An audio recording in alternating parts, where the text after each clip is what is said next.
So guys, நம்ம daily மாதிரி இன்னொரு ஸ்டோரி பார்க்க போறோம். ஸ்டோரி நேம் என்னதுன்னு பாத்தீங்கன்னா லயன் அண்ட் தி அனிமல்ஸ். வாங்க இப்ப உங்களுக்கு சொல்றேன். ஒரு ஊர்ல வந்து ஒரு லயன் இருந்துச்சான். அப்புறமா வந்து எந்த அனிமல் கண்ணில் போய் சாப்பிட போச்சான். அப்புறமா வந்து எல்லா அனிமல்ஸும் வெளியவே வராம உள்ளவே உக்காந்து நம்ம சாப்பிட்றதுக்கு கூட வெளியே வராம பட்னி இருந்துச்சு. அப்புறமா வந்து எல்லா அனிமலும் சேர்ந்து ஒரு திட்டம் போச்சான்.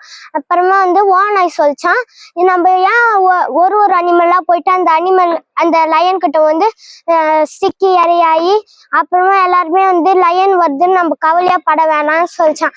எல்லாருமே ஓகேன்னு சொல்லிட்டாங்க. எல்லாருமே ஒரு நேரா போய் சிங்கம் சாப்பிட்டுச்சான். கடைசியா ஒரே ஒரு முயல் தான் இருந்துச்சு.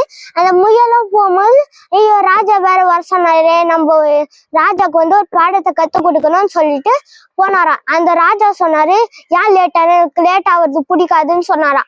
அப்புறமா அந்த முயல் வந்து நான் லேட்டா காரணம் சொல்லிடுறேன், அதுக்கு அப்புறமா நீங்க என்ன சாப்பிடுங்க சொன்னாரா. வழியில வரும்போது உங்களை மாதிரியே ஒரு லயனை பார்த்தா. இந்த லயன் வந்து உங்க ராஜாவெல்லாம் ஒரு ராஜாவா உக்காந்த இடத்துலயே சோம்பேறி மாதிரி சாப்பிடுக்குதுன்னு சொன்னாராம். எங்க ராஜாவை மட்டும் நீ மட்டும் என்ன சாப்பிட்டேன்னா எங்க ராஜா அவள் தான் உன்னை பண்ணிடுவாருன்னு சொன்னாராம். அப்புறமா போயிட்டு உங்க ராஜாவுக்கு முடிஞ்சா பண்ண அப்புறமா வந்து அந்த முயல் வந்து அந்த ராஜா கிட்ட சொன்னாரு. இப்படித்தான் சொன்னாரு. போகும்போது அந்த முயல் சொல்லிச்சா அந்த கிணத்துள்ள தாங்கிறாரு, அந்த கிணறு ஃபுல்லா காலியாகுதுன்னு சொல்லலாம்.